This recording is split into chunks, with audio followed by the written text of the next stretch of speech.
Mga halimbawa sa gawain pagsibiko. Number 1A, mga pribadong samahan sa tumutulong sa mga mamamayan.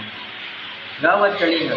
Ang Gawad Kalinga ay may layunin na mabawasan ang mga bilang ng mahihirap na Pilipino.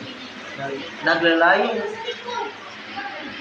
na makatulong sa pamagitan ng pagpatayo ng bisikling bahay para sa mga mahihirap na pamilya at pagkatuon upang makatapos ng pag-aaral ang mga bata. Ninanais nito na makabuo ng isang komunidad na kung saan mga tao ay tutulungan, may pagmamalasakit at magbibigay upang higit na. Go! Isa sa mga gawain pagsibiko daw ay ang Gawad Kalinga. Mauni siya ang Philippine Governmental Organization o ang Gawad Kalinga Community Development Foundation. Usa din ni kasikat niya dakong organisasyon niya nagtungo sa paghatag o disente nga puyanan para sa mga kabos o sa mga walay kapuyan nga sa tauhan. Ginahatag nila nga libre o ang tumong nila nga organisasyon o ang pag-usab sa kalibutan ilang bagulong. Dawi nga pag-iusap o sa pagkinabangay sa matag usa maong ang kanan-an sa paglambong ani nga programa ma'am. Sali sa organisasyon pagsibiko daw ma'am ay isang layunin makakatulong sa pamilya ng pamayanan at ang ating bansa. Ini ang organisasyon nga trabaho rani sila nga walay ginapangayo nga bayad. Kung andam sila sabang sa klase-klase nga palipunang trabaho. Klase-klase nga palipunang trabaho. Ug active ka sa mga unsay patupad sa inyong lugar. Sama sa pakikilahok sa mga gawain sa pamayanan, pakikilahok sa mga gawain pangrelihiyo. For example, tree planting, pagtanong para sa atong kalikasan. Sumala sa mga eksperto, tabang sa kahinungdanon sa puno sa atong kapaligiran o kinahanglan o kinaiyahan. Good morning, ma'am. Continue po ko sa report sa page 13. And then, in this page 14, first we have Philippine Red Cross. Ang Philippine Red Cross ay pangunahing tungkulin na naglaganap at namamahagi ng dugong panagip-buhay. Bukod sa namahagi ng dugo, ang Philippine Red Cross din ay tumutulong tuwing may mga sakuna kagaya ng bagyo, lindol, baha, pandemya at iba pa. Ito ay mga pagmimigay ng serbisyo na kinalaman sa kalusugan. Ang Philippine Red Cross naman pwede dili na kaysa related sa dugo nga kaninga program.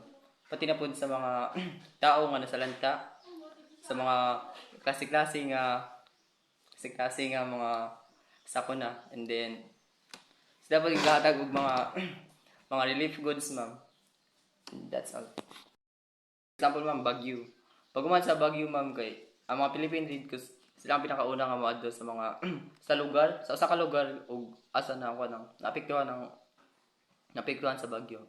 Sila ang mohatag og mga relief goods sama sa mga instant food, mga noodles o bugas, and then kasi klase nga mga mapuslan, ma'am.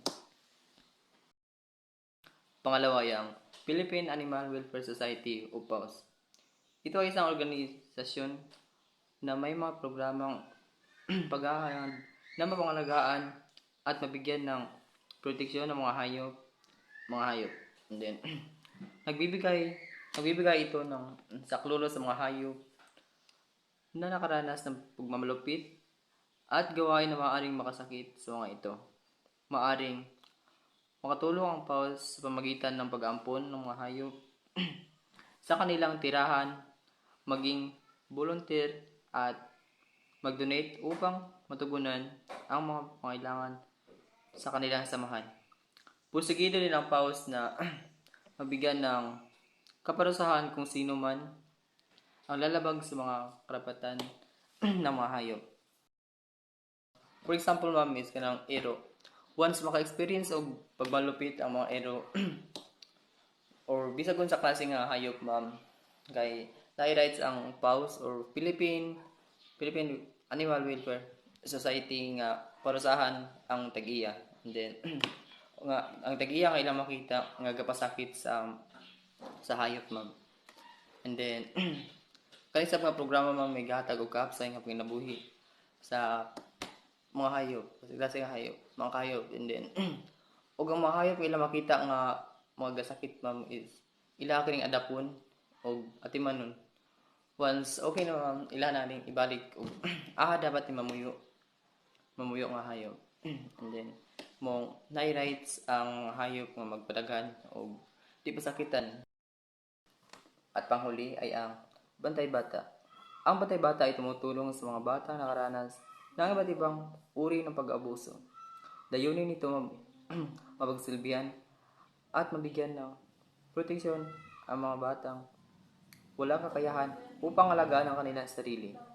Tumutulong din ang mga bantay bata ang mga batang may sakit sa pamamagitan ng pagbigay ng medical assistance, and then sila ay nagsasagawa ng feeding at magbigay ng libreng scholarship program para makapag-aral ang mga bata ng maayos at matupad ang kanilang mga pangarap.